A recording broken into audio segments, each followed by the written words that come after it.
This is English 201, week 6, part 4. I'm at the very bottom of page 18. Gregor just died. Okay. When the cleaner came early in the morning, they'd often asked her to not keep slamming doors, but with her strength and in her hurry, she still did, so that everyone in the flat knew when she'd arrived. And from then on, it was impossible to sleep in peace. She made her usual brief look in on Gregor, and at first found nothing special. She thought he was laying there so still on purpose, playing the martyr, meaning he wants everybody to feel bad for him. She attributed all possible understanding to him. Oh, I should underline that. That seems important. Okay. She happened to be holding the long broom in her hand, so she tried to tickle Gregor with it from the doorway. When she had no success with that, she tried to make a nuisance of herself and poked at him a little, and only when she found she could shove him across the floor with no resistance at all did she start to pay attention. She soon realized what had really happened, opened her eyes wide, whistled to herself, but did not waste time to yank open the bedroom doors and shout loudly into the darkness of the bedroom, "Come and have a look at this! It's dead, just lying there, stone dead." I got red pepper flakes from eating pizza in my throat. Mr. and Mrs. Samsa sat upright in their marriage bed and had to make an effort to get over the shock caused by the cleaner before they could grasp what she was saying. But then, each from his own side, they hurried out of bed. Mr. Samsa threw the blanket over his shoulders. Mrs. Samsa came out in her nightdress, and that is how they went into Gregor's room. On the way, they opened the door to the living room where Greta had been sleeping since the three gentlemen had moved in. She was fully dressed as if she had never been asleep, and the paleness of her face seemed to confirm this. "Dead?" asked Mrs. Samsa, looking at the chairwoman inquiringly, even though she could have checked for herself and could have known it without checking. "That's what I said," replied the cleaner, and to prove it she gave Gregor's body another shove with the broom, sending it sideways across the floor. Mrs. Samsa made a movement, as if she wanted to hold back the broom, but did not complete it. "Now then," said Mr. Samsa, "let's give thanks to God for that." He crossed himself, and the three women followed his example. Greta, who had not taken her eyes from the corpse, said, "Just look how thin he was. He didn't eat anything for so long. The food came out just as when it went in." Gregor's body was indeed completely dried up and flat. They had not seen it until then, but now he was not lifted up on his little legs, nor did he do anything to make them look away. I'm going to underline that too. This also seems useful. Okay, cool. Right? Yeah, sorry, I'm taking notes. Sorry.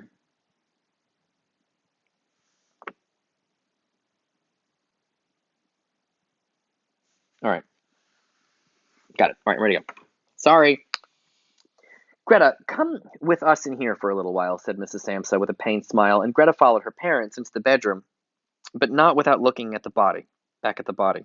The cleaner shut the door and opened the window wide. Although it was still early in the morning, the fresh air had something of warmth mixed in with it.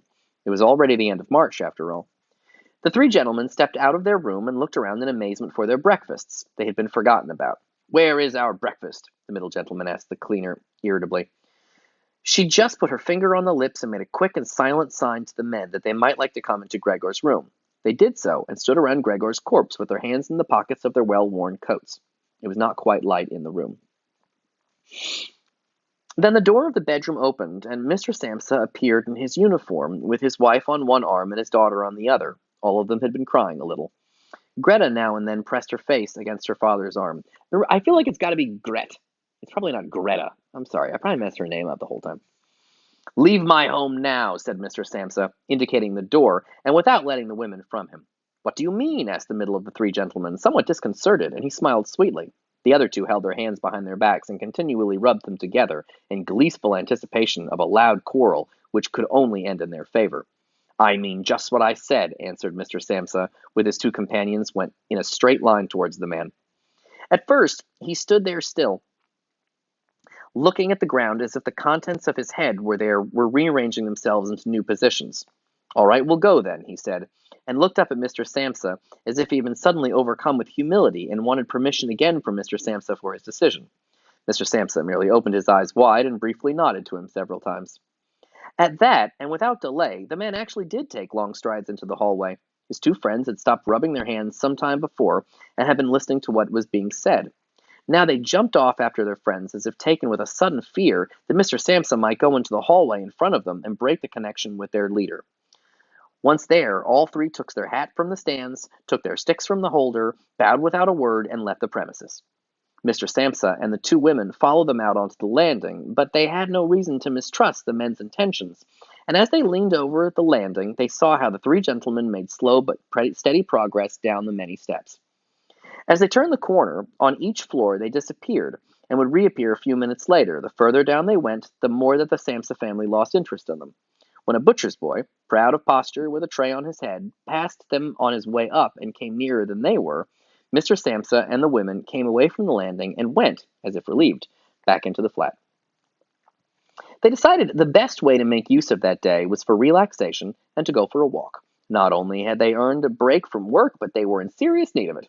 So they sat at the table and wrote 3 letters of excusal: Mr. Samsa to his employers, Mrs. Samsa to her contractor, and Greta to her principal. The cleaner came in, and while they were writing to tell them she was going, she'd finished her work that morning.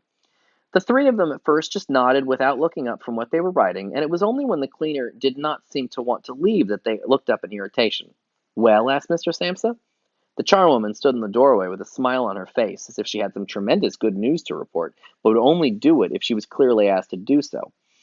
The almost vertical little ostrich feather on her hat, which had been a source of irritation to Mr. Samsa all the time she had been working for them, swayed gently in all directions. What is it you want, then? Asked Mrs. Samsa, whom the cleaner had the most respect for. Yes, she answered, and broke into a friendly laugh that made her unable to speak straight away. Well, then, that thing in there, you needn't worry about how you're going to get rid of it. That's all been sorted out. Mrs. Samsa and Greta bent down over their letters, as if intent on continuing with what they were writing. Mr. Samsa saw that the cleaner wanted to start describing everything in detail, but with outstretched hand, he made it quite clear that she was not to do so. It made it quite clear that she was not to. So, as she was prevented from telling them all about it, she suddenly remembered what a hurry she was in, and clearly peeved, called out, "Cheerio, then, everyone!" turned around sharply and left, slamming the door terribly as she went. "Tonight she gets sacked," said Mr. Samsa, but he received no reply from either his wife or daughter, as the charwoman seemed to have destroyed the peace they had only just gained. They got up and went over to the window, where they remained with their arms around each other. Mr. Samsa twisted round in his chair to look at them, and sat there watching for a while. Then he called out, "Come here, then. Let's forget about that old stuff, shall we? Come and give me a bit of attention."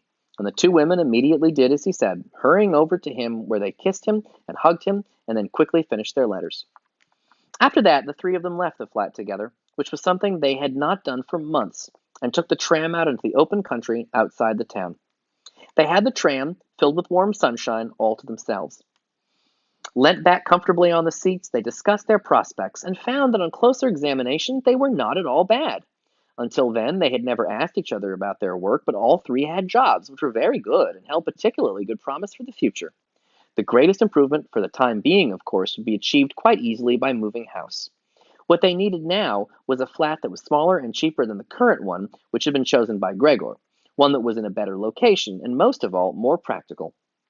All the time, Greta was becoming livelier. With all the worry they had been having of late, her cheeks had become pale, but while they were talking, Mr. and Mrs. Samsa were struck, almost simultaneously, with the thought of how their daughter was blossoming into a well-built and beautiful young lady. They became quieter. Just from each other's glance, and almost without knowing it, they agreed that it would soon be time to find a good man for her. And, as if in confirmation of their new dreams and good intentions, as soon as they reached their destination, Greta was the first to get up and stretch out her young body. The end. Oh, remember when I was telling you that it's both very sad and very funny? I bet you have no idea what I'm talking about, but for those of you who do, good job. The story is horribly sad and also extremely funny, because they're such unrepentant assholes. I hate the Samsa family so much. Okay, I will see you in the next video. We can start talking about the final section of Kafka's Metamorphosis, and then we will be done with Kafka. Probably. I don't know. I have a backup plan to do a little extra Kafka in here, but we'll figure that out.